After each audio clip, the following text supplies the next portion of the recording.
সরাসরি সম্পৃক্ত ছিলেন, যারা মাঠে থেকে ঘটনা পর্যবেক্ষণ করেছেন, মাঠে থেকে যারা আন্দোলনে অংশ নিয়েছেন, তাদের ভাবনা আর এই গণঅভ্যুত্থানের সঙ্গে যারা সরাসরি সম্পৃক্ত ছিলেন না, তারা এই গণঅভ্যুত্থানকে হয়তো সমর্থন করেছেন, কিন্তু তারা মাঠে থেকে এই গণঅভ্যুত্থানের প্রকৃত চেহারাটা দেখেন নাই।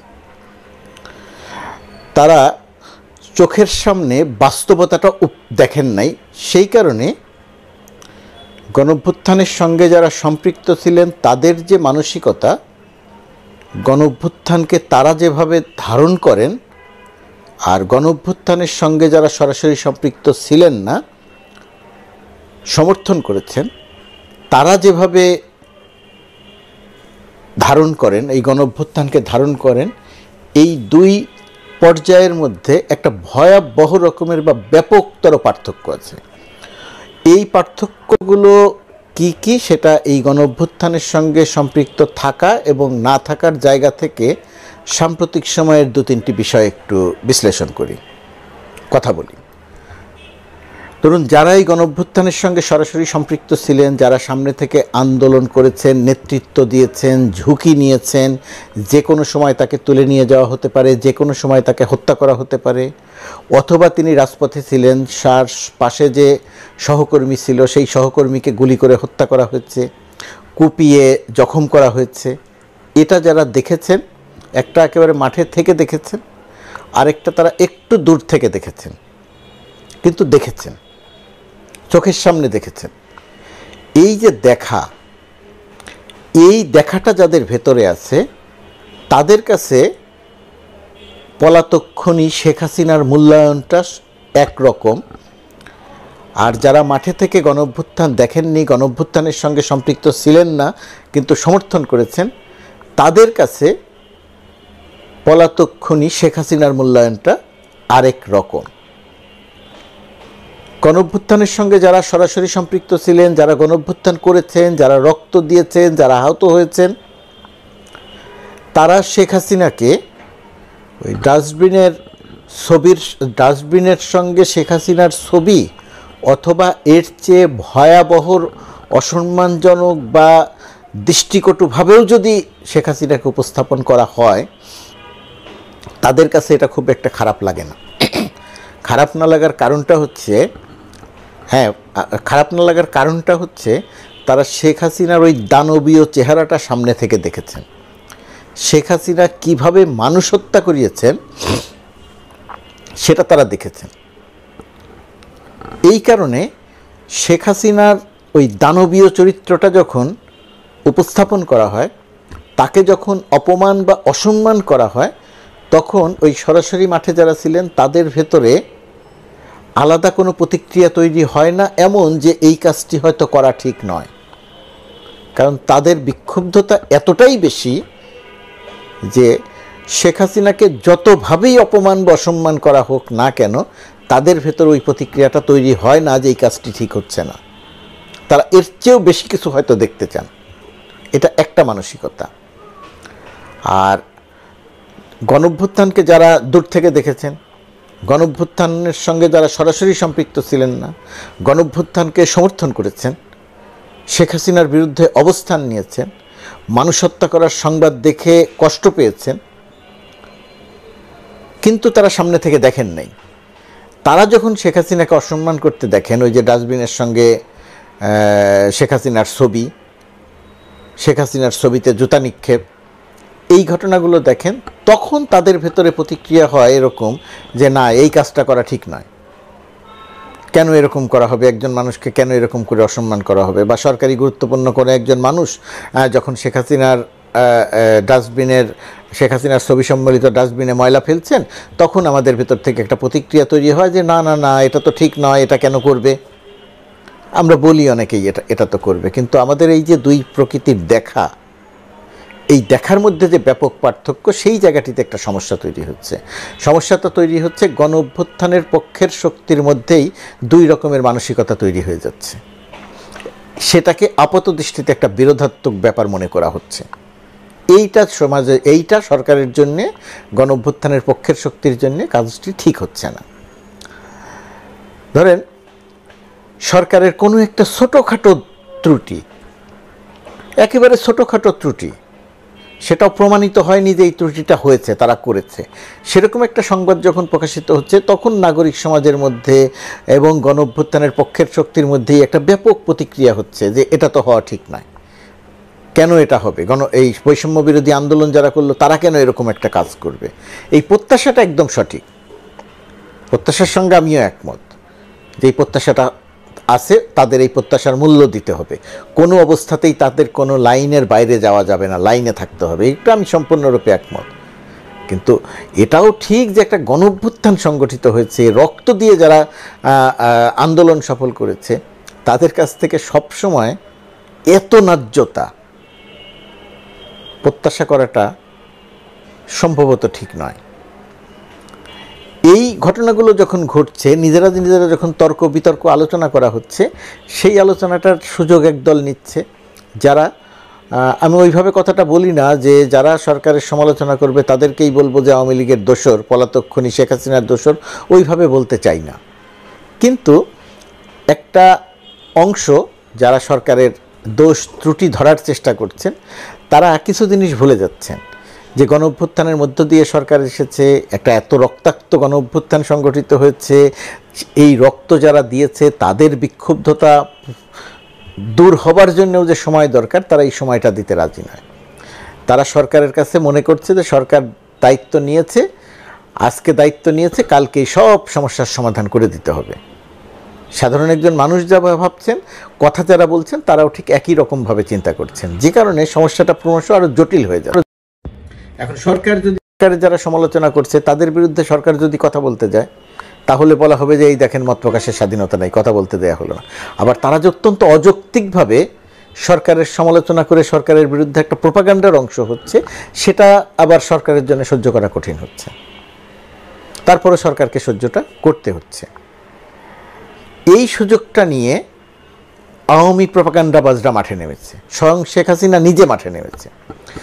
যখন আমরা সরকারের কিছু একেবারে পরিচিত মুখ যখন সরকারের খুঁটিনাটি প্রতিটি দিক নিয়ে সমালোচনা করছেন, এবং যেটা সমালোচনা করার মতো নয় সেটা নিয়েও সমালোচনা করেন, তার অধিকার আছে, আমার সেটা নিয়ে কোনো বক্তব্য নেই, সমালোচনা করেন।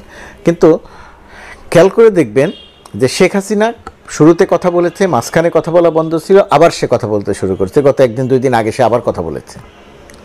এমন একটা জায়গায় কথা বলেছে, ধরেন মানে কি অশ্লীল অপরাধী যে চক্র, শেখ হাসিনার যোগাযোগটা সেই চক্রের সঙ্গে, শেখ হাসিনা সেই চক্রের আড্ডায় গিয়ে কথা বলছে।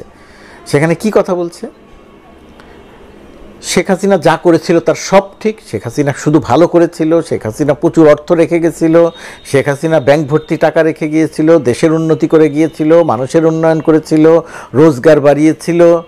এবং তা সে দুইটা কথা বলছে খুব গুরুত্বপূর্ণ এই সমস্ত বাইরের। একটা কথা হচ্ছে আওয়ামী লীগের অপরাধটা কি, আমাদের অপরাধটা কি, এইটা সে বুঝতে পারছে না। আরেকটা হলো প্রতিশোধ নিব, শাস্তি দিব, শিক্ষা দিব। এবং শেখ হাসিনা যে মানসিকতা নিয়ে 1 থেকে 2000 মানুষকে হত্যা করেছিল, শেখ হাসিনার সর্বশেষ কথা শুনলে বোঝা যায় শেখ হাসিনা যদি আবার সুযোগ পায় 1 লক্ষ থেকে 2 লক্ষ মানুষ হত্যা করতেও তার একটুও হাত কাঁপবে না।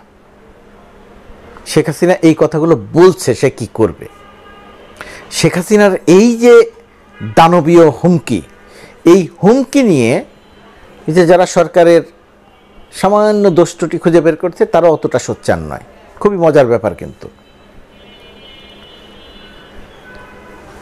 শেখ হাসিনা বুঝতে পারছে না যে তার অপরাধটা কি। মানে 1,500 মানুষ হত্যা করাটা তার কাছে কোনো অপরাধ না, 28 লক্ষ কোটি টাকা পাচার করা তার কাছে কোনো অপরাধ নয়, 500-600 মানুষকে গুম করা তার কাছে কোনো অপরাধ নয়, 500-600 মানুষের চোখ নন্ধ করে দেয়া তার কাছে কোনো অপরাধ নয়, 20-30 হাজার মানুষকে পঙ্গু করে দেয়া তার কাছে কোনো অপরাধ নয়। সে বুঝতে পারছে না যে আমার অপরাধটা কি। এই যে বুঝতে না পারাতে তার অপরাধটা কি, এই মানসিকতা নিয়ে সে তা আবার রাজনীতিতে ফিরে আসতে চাইছে। এবং আওয়ামী লীগের ওই যে বললাম অশ্লীল প্রপাগান্ডাবাজ এবং অপরাধী চক্রের সঙ্গে তার সম্পৃক্ততা তৈরি হয়েছে। ধারণা করা হচ্ছিল ভারত হয়তো তার সঙ্গে আর কথা বলতে দিবে না, এইভাবে বাংলাদেশ বিরোধী প্রোপাগান্ডা চালাতে দিবে না, কিন্তু বোঝা যাচ্ছে যে ভারতের সঙ্গে বাংলাদেশের সম্পর্কের যে ওঠানামা করবে, সেই সম্পর্কের ওঠানামার সঙ্গে ভারতও শেখ হাসিনাকে ব্যবহার করবে, পলাতক খনি শেখ হাসিনাকে ব্যবহার করবে, এবং তার অংশ হিসেবেই শেখ হাসিনাকে আবার কথা বলতে দিচ্ছে। তার মানে হচ্ছে সমস্যাটা দ্রুত সমাধান হচ্ছে না। এই ক্ষেত্রে এখন করণীয় কি? এই ক্ষেত্রে একটাই করণীয়, নিজেদের ঐক্যটা ধরে রাখা। ঐক্য ধরে রাখার ক্ষেত্রে কি করা দরকার? রাজনৈতিক দলগুলোর সঙ্গে বিরোধাত্মক জায়গাতে না যাওয়া সরকার এবং বৈষম্য বিরোধী ছাত্র আন্দোলনের। যে লাল অর্জন শিক্ষার্থীরা, ছাত্র জনতা অর্জন করেছে, ওই লাল এমনি এমনি হয় নাই, মানুষের রক্তে, ছাত্র জনতার রক্ত দিয়ে লাল হয়েছে। সেই লাল যে অর্জন করেছে, অসীম ত্যাগের বিনিময়ে অর্জন করেছে। এই লালে যদি কালো দাগ পড়ে, সামান্য একটু কালো দাগও যদি পড়ে, সেটা কলঙ্ক হিসেবে থেকে যাবে। অতি অতি অতি সতর্ক থাকতে হবে। লাল দাগের যে অর্জন, যে ত্যাগের বিনিময়ে অর্জন, কালো দাগ যেন সেটাকে বিসর্জন দিতে না পারে, কালো দাগের কারণে সেটাকে যেন বিসর্জন দিতে না হয়, অত্যন্ত সতর্ক থাকতে হবে। আর যারা গণ অভ্যুত্থান সমর্থন করেন, গণ অভ্যুত্থানকে দূর থেকে দেখেছেন, আপনারা রক্ত দেখেন নাই, যে কারণে আপনাদের ভেতরে ওই মানবিকতার পরিমাণ এখনও অনেক বেশি, সুশীলীয় কথা আপনাদের ভেতরে এখনও অনেক বেশি। আপনাদের একটু কষ্ট করে ওই রক্ত দেয়া মানুষগুলোর কষ্ট, ত্যাগ উপলব্ধি করতে হবে। তারা কতটা ঝুঁকির মধ্যে আছে সেটাকে উপলব্ধি করতে হবে, উপলব্ধি করে কথা বলতে হবে।